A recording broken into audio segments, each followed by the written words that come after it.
YouTube. Alright, this is the second part of my video. I got some of my flaws worked out with my camera because it was a setting I had the wrong camera set. But this is going to be the second part of my YouTube videos today, and I'm trying a new format where I'm going to do like the inspirational stuff and then the gaming stuff, and maybe the design separately, or maybe the design will be on this one depending on how much time I have. But so all the gaming stuff I normally do is only going to be on one video because I am tired of releasing 6 videos at a time. You know, because it gets a bit full. So, alright, we're going to start with in the end. Wow, I can't speak today. A little drunk. Which, again, cheers to all you happy couples in Michigan. I yelled so loud at the top of my lungs in victory when I found out yesterday Michigan deemed the ban on same-sex marriages unconstitutional. Yeah, I'm so happy. I had to literally, because I still have to do some dishes, I had to wash my gay pride cup and go out and buy a beer. I had a few beers. But, so today, we're going to talk about the Witchdoctor Natalie deck in the end things. The review's going to be Munchkins, because, yeah, I have some issues with people and Munchkins. Like people who badmouth Munchkins. So, the D&D talk, I'm going to talk about like my wizard character sheet, or not wizard, pardon me, my Wuxian Arcanist character sheet. Yes, that is a big thing to say because that just means a lot of lower level spells.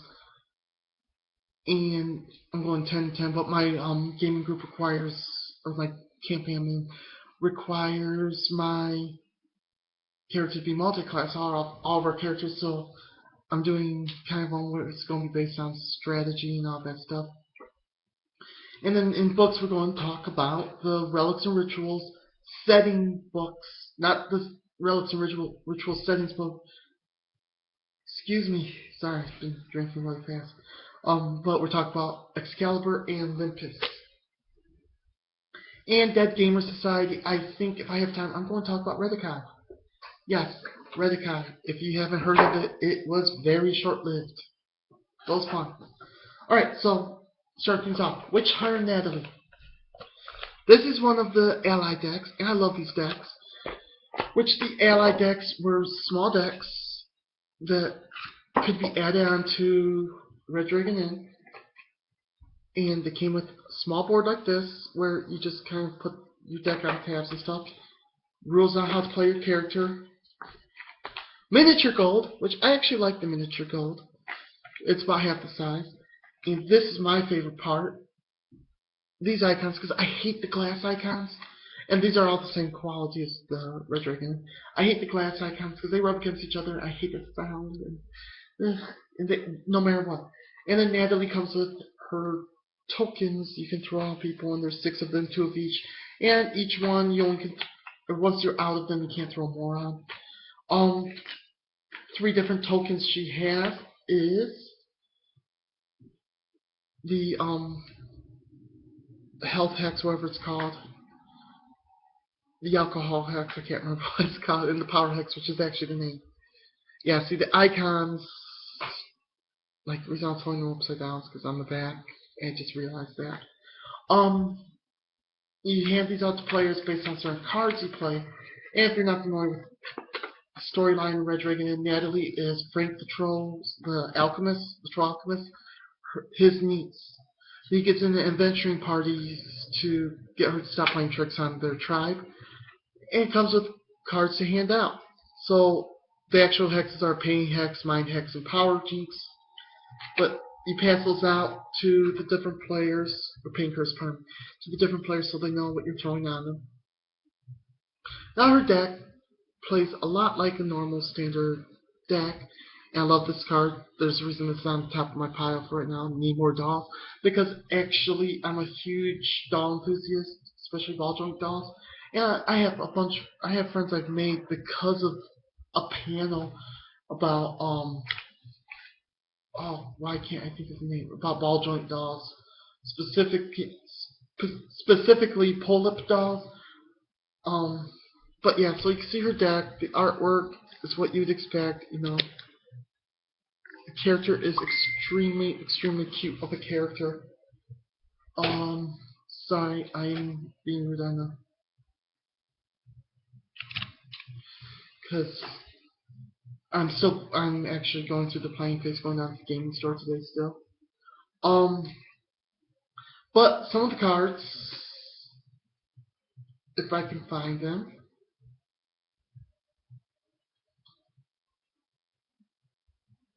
Yeah, I actually can't find the cards.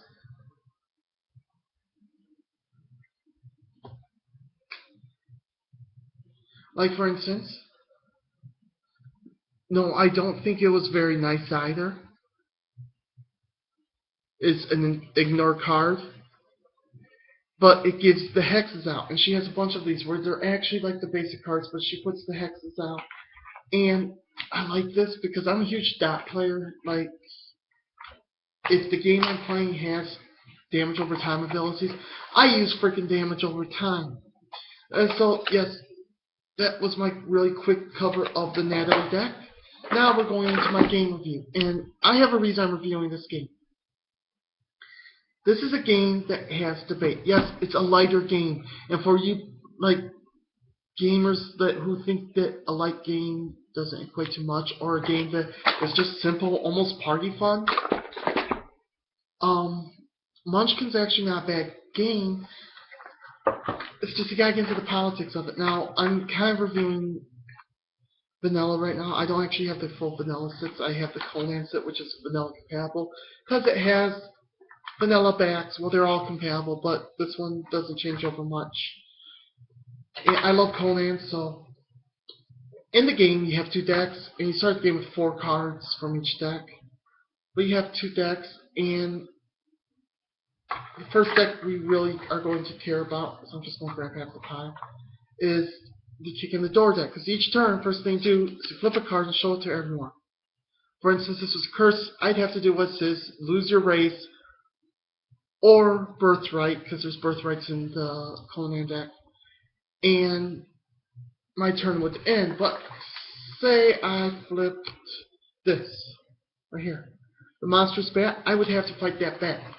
And how I would do it is I would add up bonuses from equipment, and equipment has slots. This one doesn't. But, like, you know, from my equipment, you know, there's one or two hands and it's big. I'd have to equip, or I have a limit based on that, plus race, bonuses, items, that kind of stuff, to defeat the monster. I gotta get that plus my level over the monster, or I have to run, which they give you a die 6 bonus, a 5 or 6. And that's first player to 10 wins. Now, you can team up with players like, okay, say I'm fighting level 18, I'm level 5. I say, okay, I'll give a treasure to whoever helps me. I can give them my treasure draw, because if you defeat a monster, you can pull so many treasure based on the monsters. Like, I'll give you my treasure draw if you come and help me. And they'll come and help. But in the end, it's sometimes good to increase your opponent's, like, monster's power, or help the monster out to stop the opponent, because in the end, you want to stab your friend in the back. Yes, that is literally, the theme of the game. But if you don't pull a monster or a curse, you just put the card you revealed in your hand. Your opponent can play a monster on you then, or you can just draw another card and put in your hand. Sorry, my brain is completely fried. And put in your hand for later use. That's called looting the room. Now there's also classes, which all have different abilities. You can have one class unless we have cards says otherwise. Races, which give you a bonus.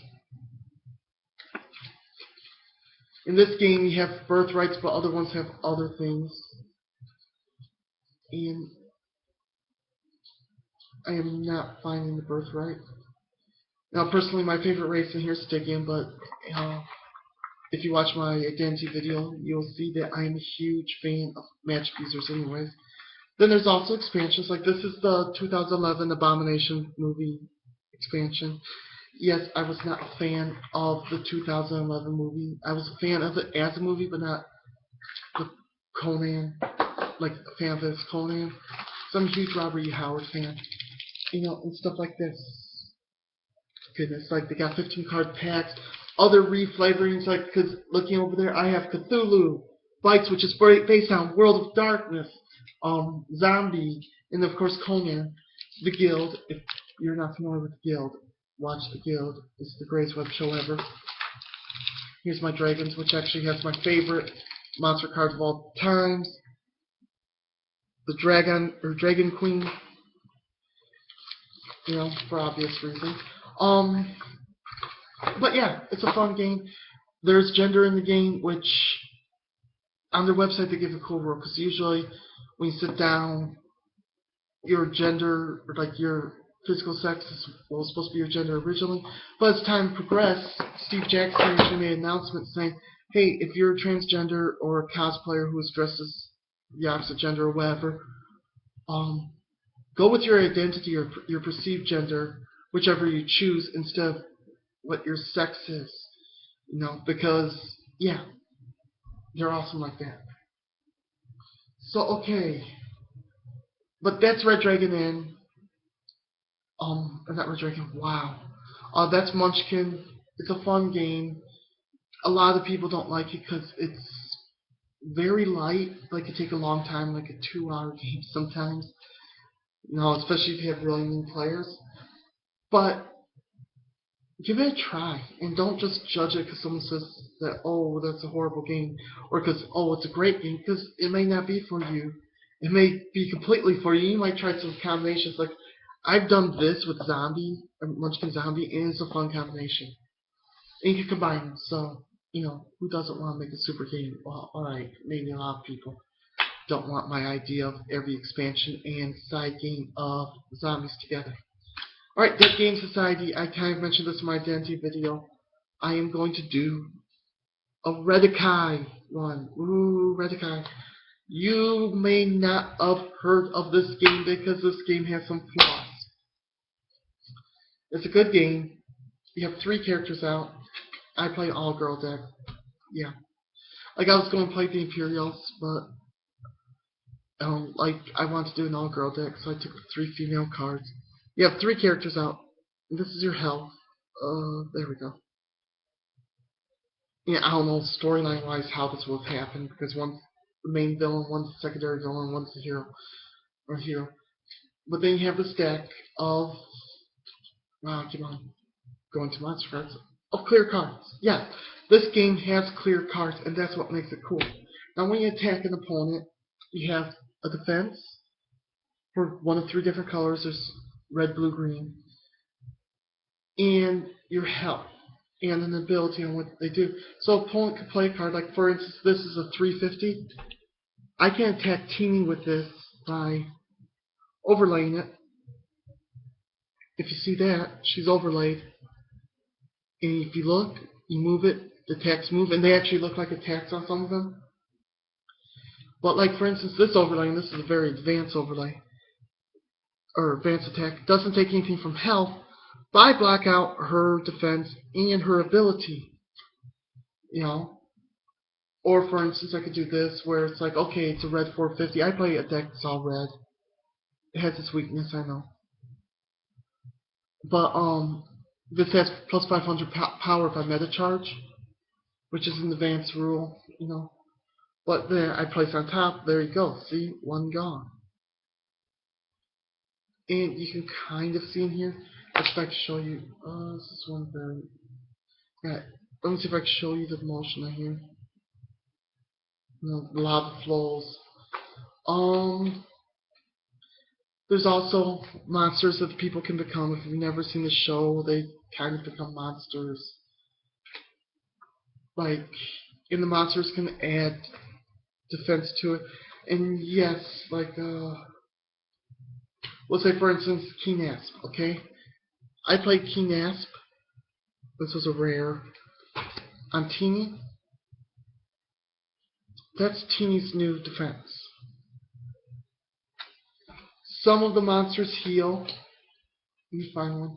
Like for instance, red metanoid gives 2 health, and stuff like that. And everything builds up on that thing. Now the flaws of this game, when it came out, the cost was huge. This was an expensive game when it came out. It was like $6 for 5 cards or some crap like that. But as the card game kind of failed because of the cost, they kind of made it a little more lenient price-wise. So, yeah. I guess that's all I could really say about it. One of the flaws is this a very, very super simple. I mean, I'm a Yu-Gi-Oh player. I'm saying it's a super simple game. I love my Yu-Gi-Oh, but this game is desperately simple. Like, the strategies can kind of get complex, but kind of, I mean, situationally. But other than that, it's just pretty cool to do for a quick, like, oh, I strike at you, strike at the, in the anime was okay, or I shouldn't say anime, it was a French animation. But it was pretty cool. I mean, Redikai, check it out. You could probably buy 10 of it for, like a 10 of packs for like $5 now. Or a pack for like $1, you know? Because of how much the price got now. Next on books now, we are talking about Relics and Rituals. Olympus and Excalibur. I want to do these books together. Now, Relics and Rituals. 3rd edition, but it's easy to convert to 3.5. Oh, wait, no. 3.5. I did get the 3.5 books. Cool. Relics and Rituals is a series of books based on Scarlet's story arc, for the most part, except these two, which was White Wolf's take on Dungeons and Dragons, called Swords and Sorcery. And it's awesome, done by Monty Cook, because Monty Cook is the man. But in these two, they're like, well, you want to play Swords? What is going on with my computer? You want to play Swords and Sandal kind of thing? Play Olympus. And what it does, and make sure I'm not like pulling up some half-naked picture, because they do very Olympian style in these books. What it does is it gives you races that are appropriate, tells you what races or what classes would be appropriate, new prestige classes, spells, deities, armor, weapons, all appropriate towards a setting set in a Greco-Roman, Hellenic, whatever you want to call it. And I know I'm going to get yelled at for that description, because I know some of you scholars out there. But this book is actually really cool, and even integrate into your own, because it does give monsters and stuff, even integrate into your own world and stuff. Some of the spells are just really awesome. I'm looking at them right now because, heck, I might use some of them in my upcoming character, which we'll get to in a second. Ooh. I don't know. I told my roommate I was going to stick to, who's my DM, I'm going to stick to official WotC books. But then you got Excalibur. This is even cooler. This is introducing a Thorium Legend into D&D. We're not just talking about, oh hey, I'm playing Paladins like Sir Galahad. We're talking about straight up, or Persevere, whatever. We're talking about straight up, they give you the Knight class, which is actually very similar to the actual Knight class that became official. They give you different spells, like, oh my god, the Bard spells. There are a lot of Bard spells in this book. They kind of try to get you to avoid evocation spells, give you rules for integrating, or rules to just straight up play it. You know? Trying to find the prestige classes. Sorry. That's the one flaw about this book, is the book doesn't have the organization. You know, like this is the Fey Enchantress, which is like a Morgana Le Fay style prestige class, which is really cool. New deities, and this is exciting because these are like a lot of more real world style deities. Like they have Deus and like 2 other versions of Deus, which is supposed to represent kind of a Christian god. They do have the like a druidic god, and then some of the races and stuff. It is really cool. Check out both these books. You can find them on Amazon cheap. That's why I did. They're worth adding to your collection, even if you don't use them. They're just fun to read. Next segment now. Sorry, I'm trying to do this as a long format. Is I'm actually going to talk about how I'm doing my D&D character sheet. Talking about the obsessive mage last time. Well, we're going to show you how obsessive. Now, I am doing an Arcanist / Wuxin.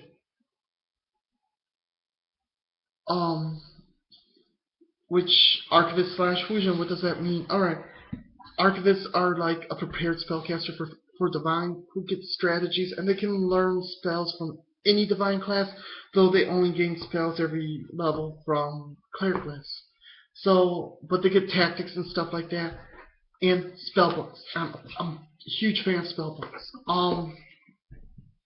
Then the Wuxin uses spirits to strategize, as well as spell secrets and all that stuff. So yeah, what I'm doing, this is just a transcript of my character sheet right now that I'm working out all the work on.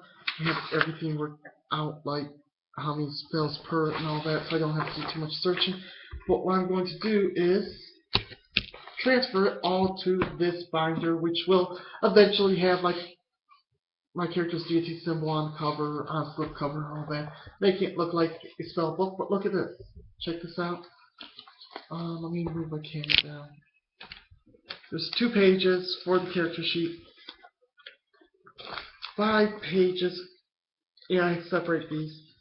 5 pages for feats and all that. I haven't filled this out yet. Well, why is it finding? I thought 5 pages.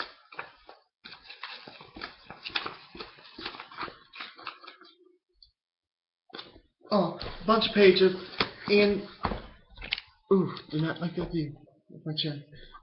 Bunch of pages for the character files, or the character sheets and stuff, or the spells. Where what I'm doing is I divide into 2 sections of the book. One is my Wuxin spells, and one is my one's my Wuxin spells, and one's my Arcanist spells. Let's put my Star Trek character sheet in there. Which I actually divide those up how I did, so that when I play, I can just put a tab there, and that's going to spell I have all the rules written in, so I don't have to search all over it. Dang it, why did I mess up my camera? Sorry, I'm not too in love with my face right now. I'm doing a no makeup thing, or I have makeup on, but I'm doing a minimalist makeup thing because a friend dared me to do no makeup for a picture. I did no makeup for a picture, but recording the video, I'm going to the gaming store soon, so I don't want to put on no makeup, just be like, yeah. So I went very minimalistic. I'm like looking at my right here. It's my biggest flaw in my opinion, or appearance-wise. But yeah. So what I'm going to do is there is actually counting each page just one side. So like this time there is 2 sets of 100 pages, single-sided. In here, one for my Wuxin spellbook, one for my Arcanist spellbook. I'm going to actually fill those pages up with fluff and all that stuff, just to, if they're going to take up how much space they would take up in actual game terms. So like for instance, a level 4 spell is going to take 4 pages single-sided. A level 8 spell will take 8. So this is going to be filled up with the spells, the character sheet, all the abilities. So instead of having to flip through books, I'll just open up this and be like, oh bam, here's my feat that does this. You need the rules for this, this is here. You know? It's kind of fun. Alright, so the Wuxin book's a little less than 100 pages, but still, because I had to take out for the other stuff. And lastly, I can't see my shotgun. No. Sorry, I'm kind of hyper. Lastly, we're going to talk about my game development, design, influences, that kind of stuff. And as I said in my identity video a few moments ago and whatnot, I am a huge fan of modular. Like right now, you can't see because my computer's sitting on. I have a case full of my teams for HeroClix, which is a very modular game. And one of my goals is in the Punk or the Portal Punk saga of games is they're all going to be connected one way or another. And I'm actually going to talk about that right now. Like I talked about the other day, my game Necromorphica, which is the racing game, which we've actually started fleshing out the rules. I have alpha tested it a little bit. It's kind of fun. It's just some of the rules are still a little muddy, but that's why you test. This game here, there's a bunch of blank cards still because I gotta transfer the cards over before I test it, is a tabletop war game done with cards based on squad tactics that is going to be called, and sorry to my German speaking friends if I have any still after this video. I do have some German speaking friends, but I don't know if they watch this, you know. But the game's going to be called, I'm going to butcher this, Heimel ist kein Krieg. And it means, according to Google Translation, which is actually, I guess, the name for it, it means heaven is no war. Which will be, basically, because the original idea, and this is kind of a bad place to start, original idea was I saw a video about Viet Cong versus, or like a Deadliest Warriors of Viet Cong versus Nazis. I was like, oh, that's a cool concept. You know, I was like, I kind of want to make a war game. So originally started as I was going to make a Vietnam war game, where it was going to be the U.S. troops coming in and the Viet Cong. It was going to be squad based. That's actually where the concept of the squad based game came from. But the game felt kind of insensitive, actually. And, you know, it's like that was a hard time in American history, a hard time in mob history, actually. And a lot of big sensitive subjects, so I was like, well, maybe that thing's not the right idea. I'm still going to use the ideals of them, like the urban army is going to be based on American tactics. The jungle army will be based on the Viet Cong. There's a fear-based army based on Nazis, and then there is a desert-based army right now based on actually Lawrence of Arabia squad, because I'm obsessed with Lawrence of Arabia. Or Desert Fox squad, whichever. However you want to say it. How's it saying? But so why am I bringing up a game called Blank Cards and in the game I've already talked about? This is simple. This is where the modulars come in. There will be an expansion, and here's the cards for it to be made, where it will connect, bam, these two. You know, I don't have the third part I'm talking about here, but it will connect these two games in its own way. And when I kickstart, actually, because these are such small games, I'm going to kickstart, do a dual kickstart together as two games being kickstart, one of each. And like this is the entirety of 5 armies here. Yeah, this is just 2. There's going to be one or two more added. But when I kickstart it, it's going to be like, oh hey, here's, you know, Necromorphica and Heimel ist kein Krieg. And then our stretch goal is actually going to be the expansion that connects the two. Well, what's going to happen is I'm going to test the expansion while doing it, and the expansion is going to contain an army, a new army for Krieg, just going to call it Krieg right now, and a new racer for Necromorphica. The racer for Necromorphica will be the Grand Aviary, excuse me, whoa, the Grand Airy Railroad, sorry, let me go for another drink. And, so Necromorphica will get the Grand Airy Railroad, which is going to be like birds on trains kind of thing. The spirit birds on trains. And Krieg will get the Teslans, which are an energy being from the same planet as the Kith that actually got stuck in the time-space fields during the apocalypse that happened that sets the whole world in balance. So, you know, there'll be added armies in, and actually the Teslans will not be based on any actual real-world army. We'll use energy weapons and stuff. But the actual 2-pack will be a standalone where you can play one versus another in asymmetrical form, or you can just add the army to their base games, or you can use its rules and a few of the cards from it to take this game, because it's going to require like 1 or 2 of the cards in there. Like there'll be expanded cards to for each game. It'll take this game and bring it, so you can take any army from this game and add it to this, for instance. Now I talked about there's going to be one more expansion talked about this.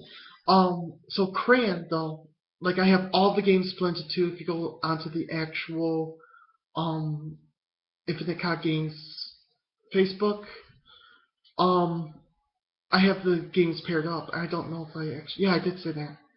No one gets the pairing. No one even tried. Makes me sad. But the pairings are Necromorphica, Hymo, Iskankreik. Then the second pairing is Gates of Eidolon and Legacy, which we'll talk about Legacy next week, hopefully, if I do a video next week. And then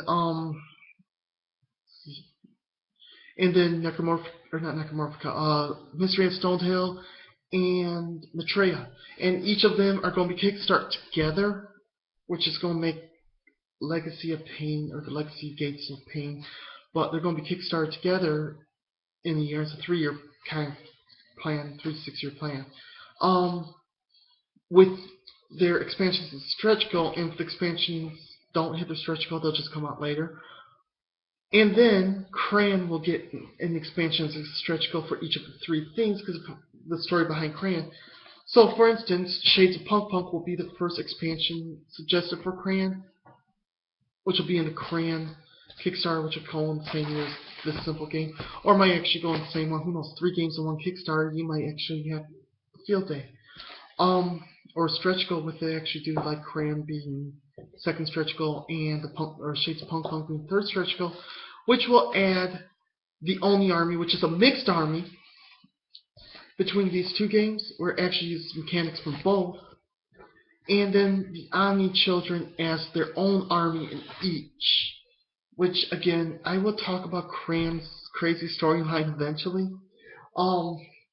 But yeah, so the Omni Children will actually have an army in each and connect, which is actually building the Omni Children as the main characters, which is good because the Omni Children are kind of representing the player, or the viewer of the whole story.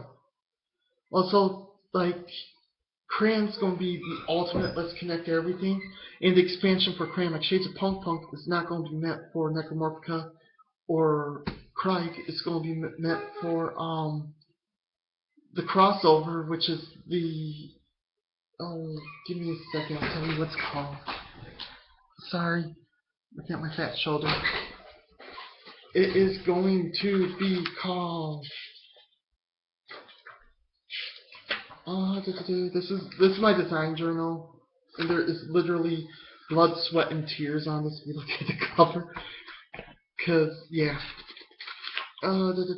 Legacy. Alright, so my 3-year plan, there will actually be one called Rail Wars, which is, or the expansion is going to be called Rail Wars, which will be between these 2. And so the Shades of Punk Punk are going to relate to Rail Wars over these 2, but can be played with both, neither, anything, and just be its own like little continuation, where it's going to be a micro game of, alright, I'm not saying micro game. It's going to be a smaller standalone expansion that doesn't support as many players. Or it does, excuse me again. It does, but it has less cards in it, I should say. So instead of having the whatever 256 whatever cards are in actual Cran, it's let's see, 64. Not doing math. It's 64 simple colors, 32 complex colors, 32. Or was it 16 complex? No, it's 32 complex colors, 32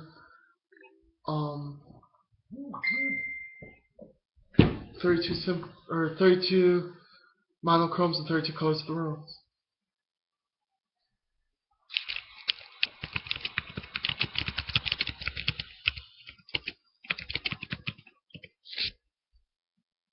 You know, so Colors of the World are like track card. Wow. Colors of the World cards are like track cards in the game. Or for Necromorphica. But they're going to be like a board. But anyways, that's going into Cram, which I actually did a video of Cram. Check it out. It is awesome. And this video is going on for so long. As I said, I'm just doing the 2 long format videos today because I think it'd be easier to do it this way. So when I update my Facebook page or the page here, I'm not doing 20 freaking videos at a time. But check out my other video today. It's all about identity, or how you identify yourself. And it's a video I'm taking my friend with, my roommate with, I should say. So he's going to do one, which I'll probably upload to my Facebook or my YouTube page, or at least the Facebook page, because he needs to do it. I'm just saying, he needs to get back into doing YouTube. He did a few videos and he quit because the video he was working on was extremely depressing. Because he would do like reviews of, or he was trying to be positive, and he was trying to do reviews of, sorry, my necklace is driving me nuts. He was trying to do reviews of superhero movies and stuff. And he got to the forbidden movie, the Supergirl movie. And maybe I'll, on Facebook, give a link to his page once he restarts. And if I struggle with my necklace. But, you know, stay classy and all that. I don't know what to say it ends usually. Just remember, no matter what your gaming experience, how you game, or any of that, just enjoy it, you know, and have a great one.